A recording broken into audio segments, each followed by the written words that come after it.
Oh my God. Go, run. President Donald Trump is announcing on Truth Social, the great and even legendary Charlie Kirk is dead. You motherfucking animals! I love that guy. He would have been our next president. Too many people are feeling bad for him. I think we should respect his beliefs. He didn't believe in empathy. So I think we should respect his beliefs and not have any empathy for him. Charlie Kirk is the 13th disciple. Melania, and my sympathies go out to his beautiful wife, Erica, and his family. And now, Carlos, back to you.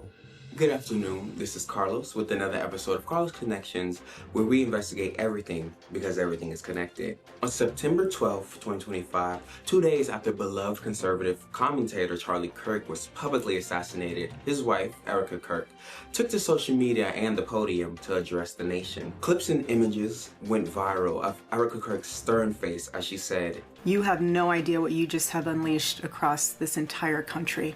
You have no idea." and it tickled me.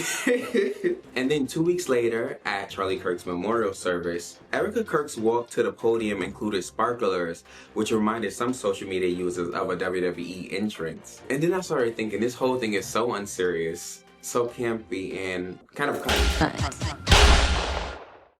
What do you say to people who justified Charlie's murder? You're sick. You think he deserved that?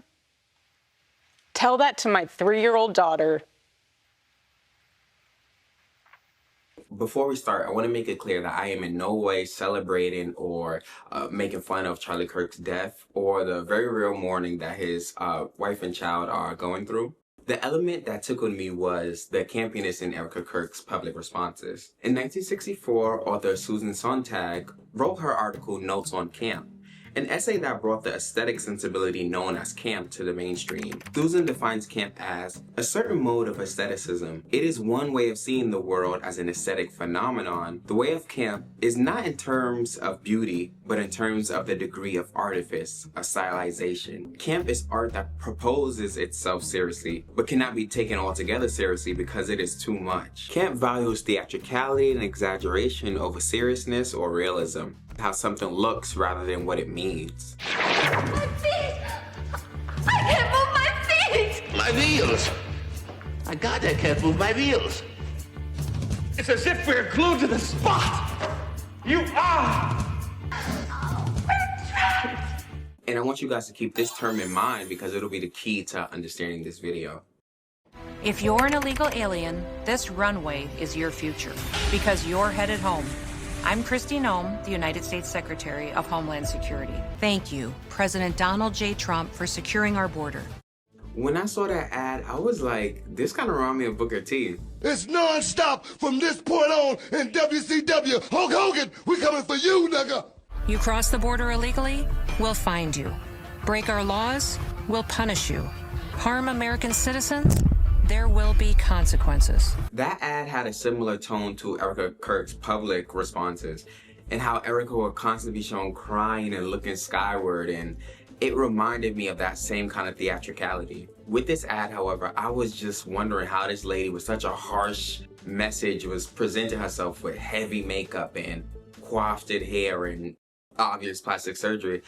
I was like, who is this? It turns out this woman, Kristi Noem, is the United States Secretary of Homeland Security. I did some research, and Noem has been pushing badly for deportation and can be seen in multiple photo ops with Homeland Security, the U.S. Coast Guard, and ICE. The contrast of her glammed-up look next to the men around her led her to be nicknamed Ice Barbie. You're like ice, icy.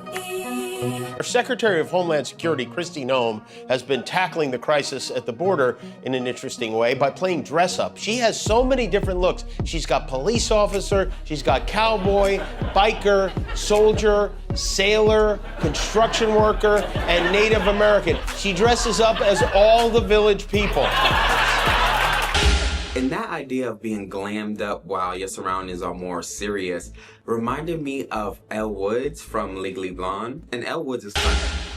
Kristi Noem and the woman in President Donald Trump's orbit all seem to go through this striking physical transformation. The most jarring aesthetic in this burgeoning MAGA stagecraft is the unbridled embrace of face-altering procedures. Plastic surgery, veneers, and injectables like Botox and filler. The overall look has since been disparagingly referred to as Mar-A-Lago Face. I know it's tough doing what's hard, but we could use more men like you to distract. Whoa! What the fuck? Your Botox, Miss Noem? Oh yeah, fix me up, fix me up. Another day doing what's tough. The name was made viral by the Hollywood Reporter's article on the phenomenon.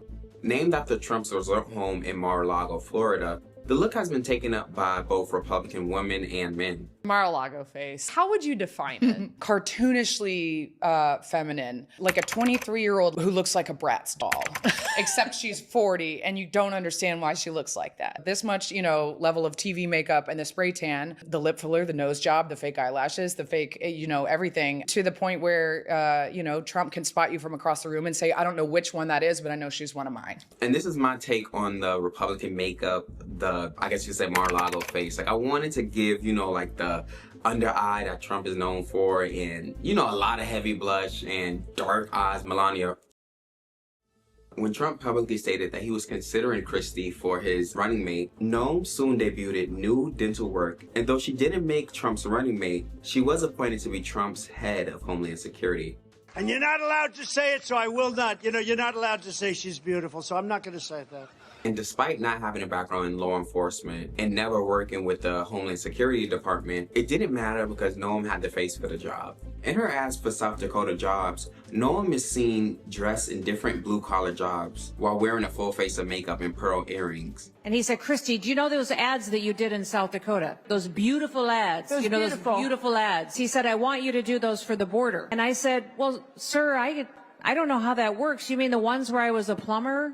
And where I was an electrician, and I said, well, sir, do you want to be in those ads? He said, I want you in the ads, and I want your face in the ads. And Trump being a former beauty pageant host is interesting when we look at his political organizing skills. I was the perfect person.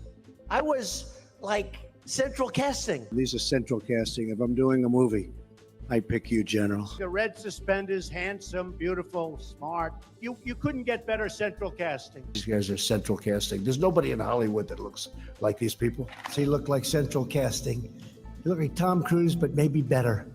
Central Casting is the leading casting company for background actors, stand-ins, and doubles in the United States, connecting talent with production since 1925. And so by Trump constantly referencing the company, it's as if Trump himself is casting actors for a personal political pageant rather than selecting people with experience to best serve the country. CUNTry is the consistently aesthetic experience of the world. It incarnates a victory of style over content, aesthetics over morality, of irony over tragedy.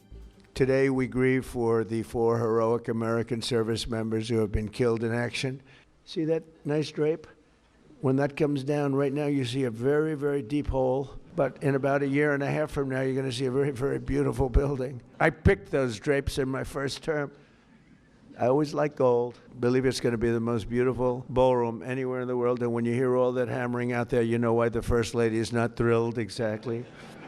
When Trump won his second presidency, Noem's new look was reminiscent of 𝒞𝒶𝓇𝓁𝓁𝑒𝒸𝓇𝓁, who was Donald Trump Jr.'s ex-fiancée, or Trump's other son's wife, Laura Trump.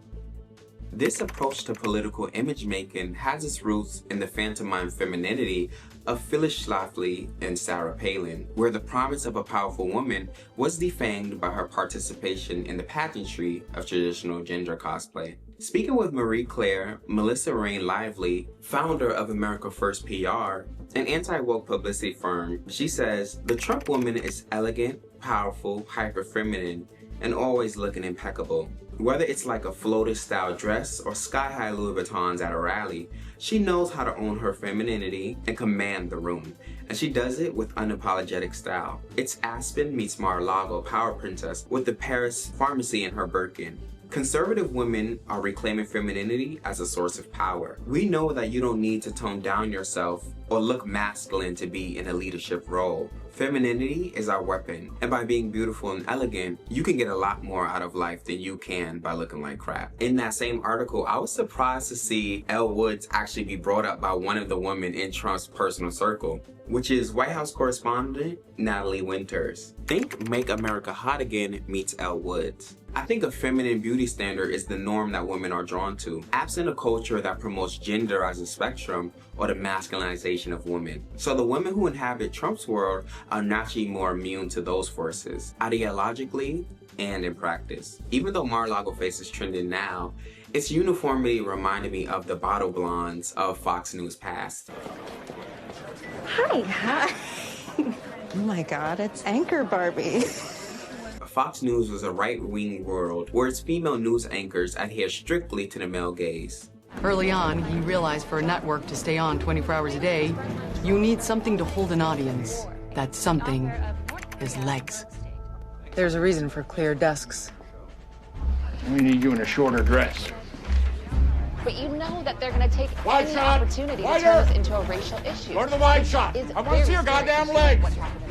Why the fuck do you think I hired? This might be seen by racial activists purely through the... Another former Fox News reporter, 𝒞𝓃𝓃𝓁𝓁𝓁𝓁, stated that the network provided clothes as part of a $5,000 wardrobe budget. And although there was no official Fox uniform, dresses and skirts were thought to be standard. I was told no pants says hoodie. I was pulled off air and suspended for a few days because I wore a, what I thought was cute, denim jacket. We learned really quickly what was okay. Frio says she thinks she wore trousers twice on air in her 6 years at Fox News. The legs needed to be featured. That Fox News look is still prevalent for conservative women today. Do you know why we dress soldiers the same? So everybody knows they're replaceable. One of the prominent bottle blondes of Fox that I grew up seeing on social media is Tomi Lahren, and she recently went through her Mar-A-Lago Face update. The most prominent difference between the camera-ready bottle blondes of Fox News and Mar-A-Lago Face is the obvious plastic surgery. Dr. Matthew J. Nicol, a board-certified plastic surgeon, estimates that it costs upwards of $90,000 to achieve the look. He explains that on average, a woman who covets Mar-A-Lago Face can expect to pay $15,000 for a brow lift, $30,000 for a face and neck lift, $12,500 for an eyelid lift, $20,000 for a nose job, and $10,000 for a fat transfer to her face.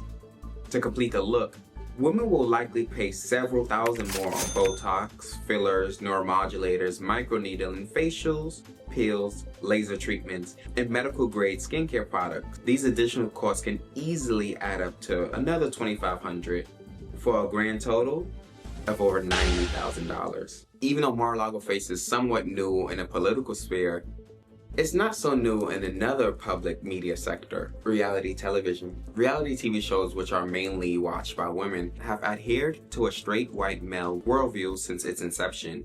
In her book, Girl on Girl, author Sophie Gilbert talks about how, in the 2000s, women were being encouraged by reality TV to be either disempowered in the domestic sphere or performing sexuality for ratings, or better yet, both. Donald Trump, the current president at the time of this recording, is no stranger to reality TV or media in general. One of his most notable media relationships is with the WWE, with Trump being inducted in their Celebrity Hall of Fame.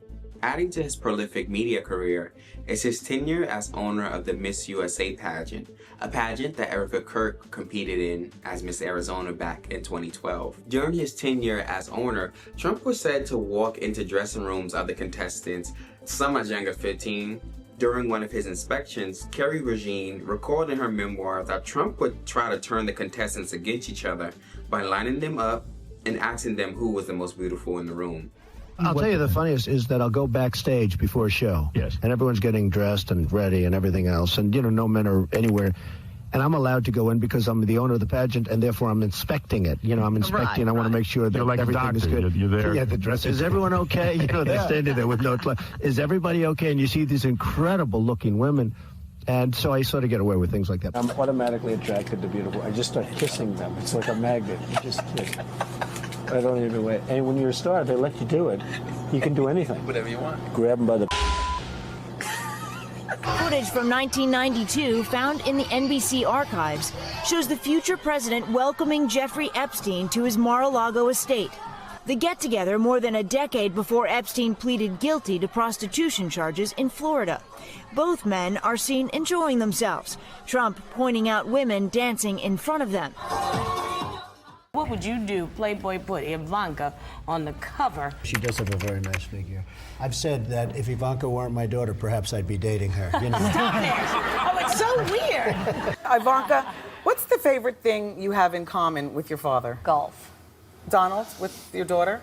Well, I was going to say sex, but I can't relate that. Of White House Press Secretary Caroline Leavitt, she's become a star. It's the face, it's that brain, it's those lips, the way they move. They move like she's a machine gun, Trump said. It's funny because when I watch videos of Trump, I'm struck how charismatic he is and how he talks about his girls. It's kind of like a madame almost, like the leader of the brother that takes care of the girls and, you know, looks after them. But his control over the girls and the way he speaks about them reminds me of a pimp. In that mixture of pimp and madame, my mind made the connection to Jocelyn's Cabaret, a reality TV show on Zeus Network that centers Jocelyn Hernandez as she has young women vying for social media fame, a spot in her cabaret show, and a cash prize. The show is known for how Jocelyn berates the girls while also using their beauty and dancing skills to attract customers for the cabaret. I'm going through a lot in life, Jocelyn. Before I came here, I found out I have the opportunity to go back to school. You stupid bitch. You stupid bitch. You gonna sit in my face and tell me you gonna go back to school to do that shit? So I started to call the Republicans of Trump's beer, Trump's Cabaret. Tonight, a new Fox special, Who Wants to Marry a Multimillionaire? Don't miss the ultimate pageant ending in a legal marriage on TV, starting right now. In 2000, the show Who Wants to Marry a Multimillionaire premiered on Fox and was set up in the same manner as a beauty pageant, with 50 women vying for a millionaire they had never seen. The show got so much backlash that even conservative media spoke out against it. The image of women as vain and gold diggers was very common throughout the early reality TV genre, leading media critic Jennifer L. Posner to describe it as the most vivid example of a pop culture backlash against women's rights and social progress. Who Wants to Marry a Multimillionaire enshrined what will become one of reality TV's most enduring principles.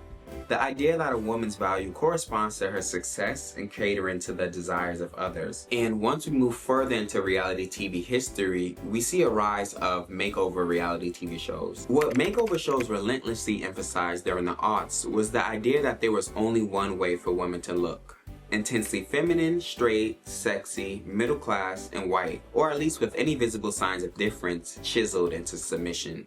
The rewards physically transforming yourself seemed to grant Trump's Cabaret was preceded by reality TV shows like The Swan, Extreme Makeover, and similar series that normalized plastic surgery. I consider myself a Republican. I don't know what even really that means. It's just that my parents were Republicans, so I voted Republican ever since I turned 18. In 2006, the show Real Housewives of Orange County showcased the life of the rich and famous. This is a show about money, having it, spending it, transforming it through elaborate rituals into the visible markers of status and consumption. The main interest in the show seemed to stem from how the women presented themselves rather than the family dynamics or the drama between housewives. On reality TV, women in particular bear the onus of displaying themselves, hair, face, breasts, and accessories, as spectacularized work in progress. She labels the particular art form the housewives excel at as flaunting, a peacocking performance of hyperfemininity, emotional excess, and wealth. In the Housewives universe, the art of personal upkeep has come to be known as glam. Erica Jane Girardi, a member of Real Housewives of Beverly Hills, spends $40,000 per month on glam. It has been said that you spend $40,000 a month to keep this all together. That is true. Fabulous. It can get there, for sure. What do you buy? Well, I mean, what I have on. Well, if you want to look good, it's hair, it's makeup, it's wardrobe. Yes. And then those people that help facilitate that. They're not cheap. Brian Molan, author of the book Housewives, noted after a season of adjusting themselves on television, the women are able to assess themselves physically and make adjustments. A new haircut here, a nip and tuck there, all part of the post-feminism self-surveillance playbook. Glam, Louis Staples wrote in The Cut in 2022, is now embedded in the Housewives as a narrative device, This is because cosmetic work in reality TV land is really work, a kind of labor that both embodies and enables money.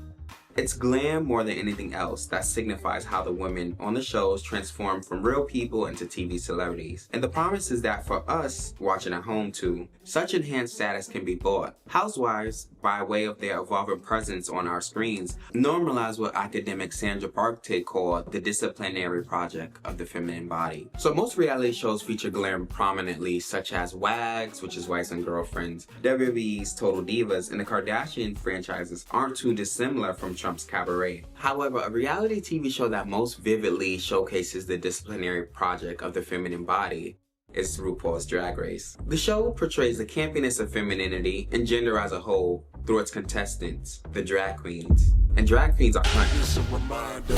What's up, hot? You do yeah. Come feel this. Don't stress, regret, Renaissance gas. Come to the feminine one. Oh!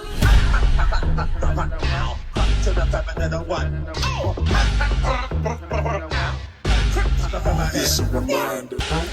Is an exceptionally strong swear word that derives from cunnilingus and is generally referring to a woman's vagina, usually in a demeaning way. However, thanks to the ballroom subculture that was created in New York City in the 1970s, cunt is making a comeback. The phrase serving cunt or labeling something as cunty is one of the highest forms of praise in today's internet culture. To be mother cuntress or the cuntiest bitch means you've made it.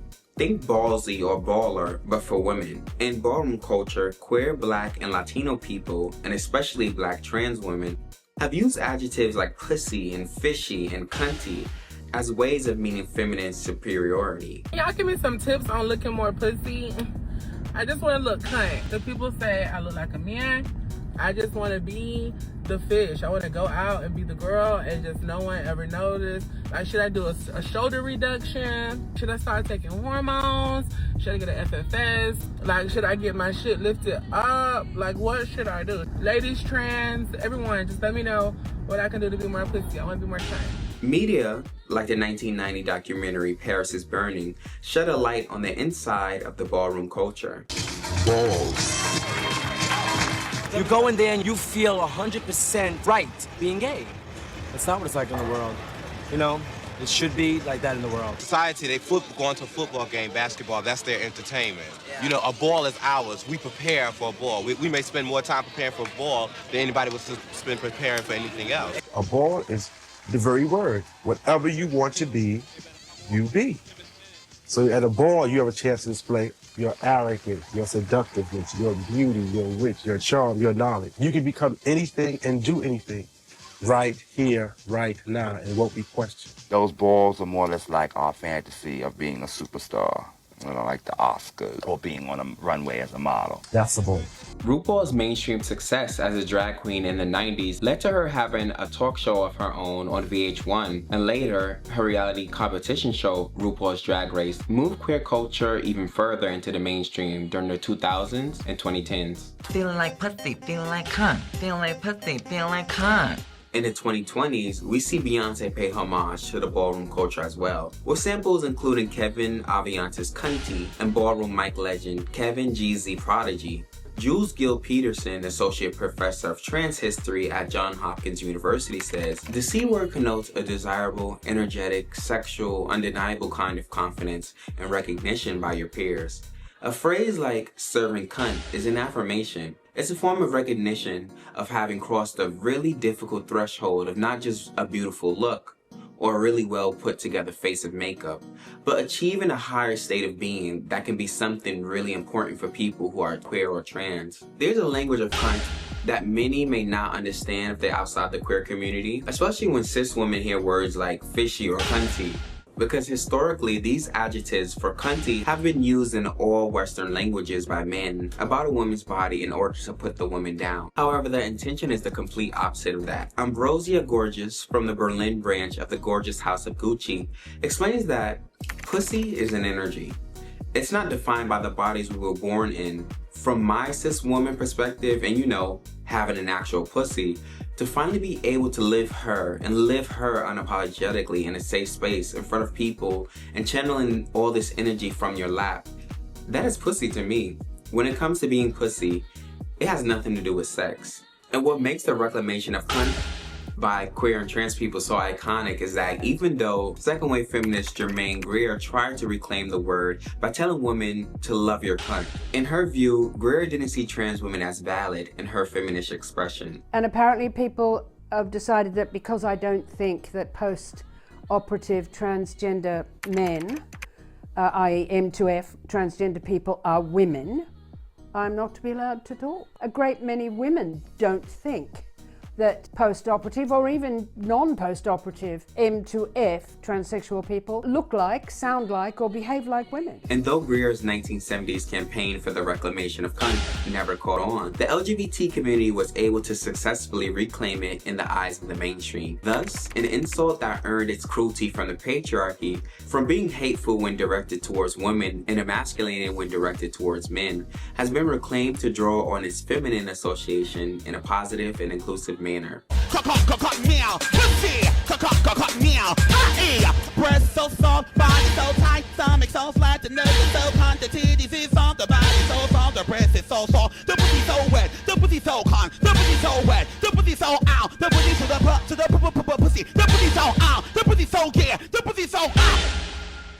In her article, Susan Sontag alluded to camp having strong roots in gay male culture. The peculiar relationship between camp taste and homosexuality has to be explained. Let's go on down to the First Lady of the United States of America, Melania Trump. Melania, sorry. It's all right, Barack, no worries. China. Yes, look at those guns. No wonder why my husband's complaining about China all the time. While it's not true that camp taste is homosexual taste, there is no doubt a peculiar affinity and overlap. Homosexuals, by and large, constitute the vanguard and the most articulate audience of camp. No collusion. Especially with Russia and definitely not with China. No collusion with Russia or China. Housewives, from the very beginning, exhibited all the tropes of drag culture. On reality television, exterior womanhood is work, which is perhaps why, paradoxically, trans women have been more visible and more welcome within the genre than virtually anywhere else in popular culture. The labor they've put in, and the totality of the makeovers they've endured in order to become fully themselves, represent in this realm the ultimate badge of honor.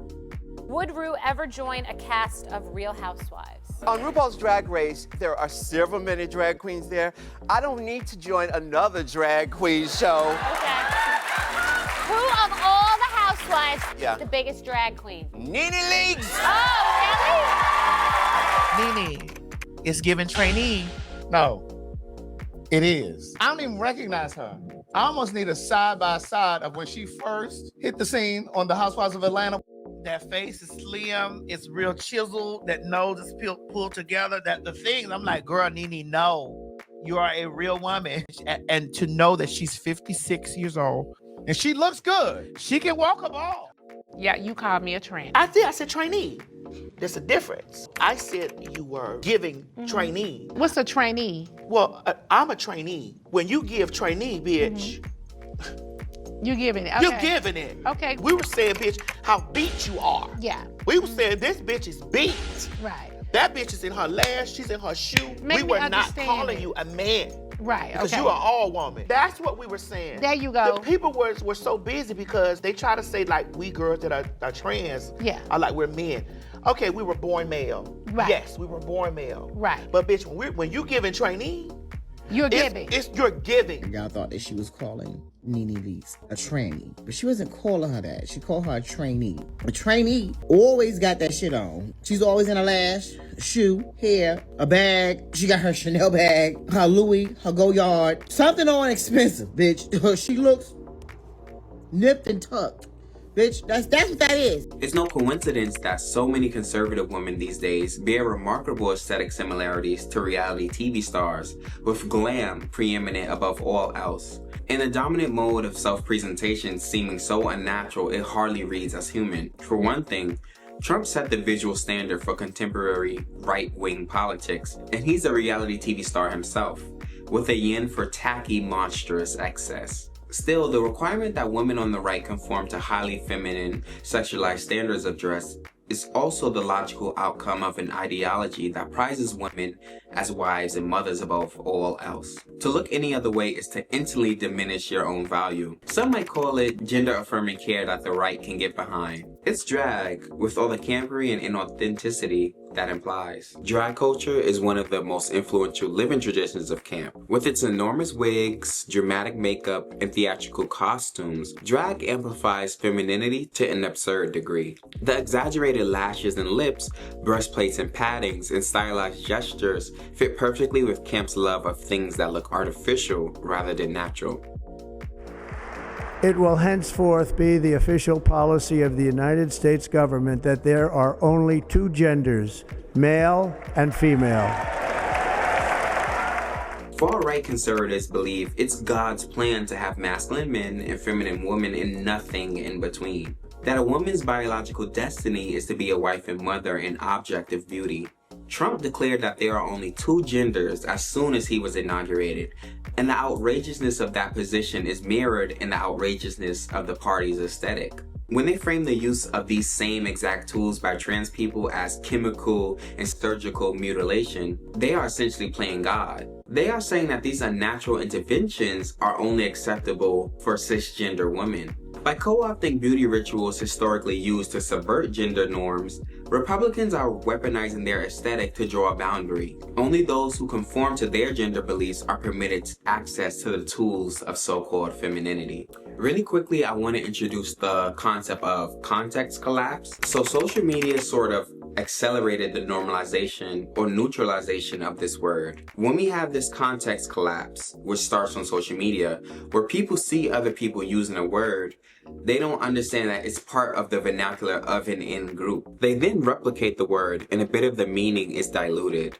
And that kind of contributes to perhaps the neutralization of cunt that we're seeing. There are other people using it in not the original sense. And the reason I wanted to introduce context collapse is because as you research the word cunt on the internet, the meaning differs and it's kind of turned into a vague word. And so even the context that I'm using may seem different from what you may see on the internet. One of the recent trends going on is the acceptance of the mannerism of clock it, where a lot of people are going like this, you know, versus the original meaning, which is this. Okay, thank you. Oh, wait, wrong finger. It's this one. They said it was this one. No, it's this one. Since when? And we about to do this all around Moonlight. What is it? Yes, 8, chop. What's the other one? What is that? Clock it. This is clock it. Clocking. No, Aiding. clock it. Clock it. Clock it. Eating. Even though I'm not a part of the ballroom culture, I do have friends that are a part of the culture. It's a gesture you would do when you see someone on a ballroom just tearing it up and voguing. So the fact that in mainstream culture, clock it is being taken out of context is another example of context collapse. Just like y'all go around here using gay lingos and y'all do this, clock it! That's not what the fuck that means. This means you do this. Cause bitch, I'm like, So when y'all use gay lingo, you gotta know what you're talking about. Just like y'all gonna go vote for Donald Trump, and now you are gagging with the rest of your family members now. Camp is the aesthetic of ironic juxtaposition, taking something that might be shocking in its incongruity. I don't think we can separate cunt from the history of camp. Gil Peterson also noted that the increasing use of the meaning of cunt now highlights the growing public influence of drag and transgender culture at a time when these communities are under attack. The U.S. Supreme Court has allowed a ban on transgender military service. White House Press Secretary Caroline Leavitt called the ruling another massive victory for the administration. Trump signed a pair of executive orders that enabled the Pentagon to implement the ban. His executive order requiring only male or female sex recognition impacts ID documents and government forms. We are leaving wokeness and weakness behind. No more pronouns, no more dudes in dresses. We're done with that shit. When the Olympics come to Los Angeles in 2028, trans women will not be allowed to compete in women's events. It is now illegal for trans people to drive in Kansas. I'm a transgender woman in Kansas, and today I got a letter from the driver's license bureau saying my license is invalid. My letter from the Kansas government saying that I need to change my driver's license back to male. If they're caught driving with their current license, which affirms their identity, they could face a Class B misdemeanor, which carries up to 6 months in prison.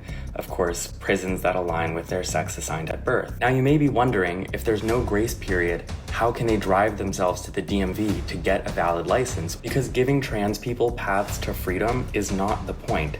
Preventing them from participating in public life is. The bill's title, the Countering Hate and Revolutionary Leftist Indoctrination in Education Act, forms the acronym CHARLIE, referencing Charlie Kirk. The act would prohibit public schools from indoctrinating students in what deems divisive ideologies. The bill prohibits any public school district or public employee acting in an official capacity from framing historical events primarily as class, racial, or identity-based conflicts, teaching that the U.S. Constitution and American societal structures are inherently designed to perpetuate oppression, and barring school staff from inculcating LGBTQ plus ideology. That includes requiring affirmation of gender fluidity, non-binary identities, or requiring affirmation of LGBTQ sexuality as ethical or normative.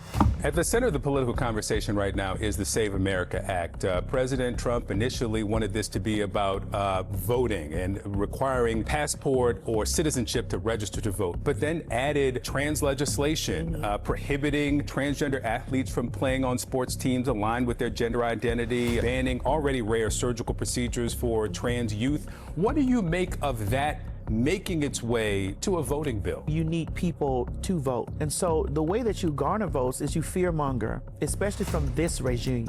Do you know how much I've watched people say, I don't agree with this, what the president is doing, but that trans stuff, I can get with that. I want to protect my kids. How can we protect my kids from trans? No, you need to be protecting your kids from the people that are making these laws. And that's why I call this aesthetic serving Republicunt, because of the ironic overlap between performative femininity, the Trump Cabaret, trans women, reality TV, and of course, AMP. Another social media cunty adjective is calling something mother. I'm Willie Ninja, the mother of the House of Ninja. My name is Angie Extravaganza, and I am the mother of the House of Extravaganza. To be the mother of the house, you have to have the most power. It's the mother that's the hardest worker, and the mother gets the most respect. I'm the mother of the House of Ninja because they say I'm the best vulgar out. On Stan Twitter, people might call their favorite fictional character or their favorite pop star mother. I keep up with the Marvel fandom, and I noticed that characters like Wanda Maximoff, the Scarlet Witch, and Sue Storm, both Marvel characters, are the ones that mainly are labeled mother. WandaVision, composition, stunty queen, bitch, I'm on a mission. Stand the fuck up, pussy attention. I'm a bad bitch, pussy detention. Let's go to my pussy dimension. Well, jumping right into you, Vanessa, you've kind of become a social media icon for your force-filled, snatched fierceness face. Oh God. How did you come about to go into that force field? It's a good thing. It's a good thing. It's a good thing. Face is good, babe.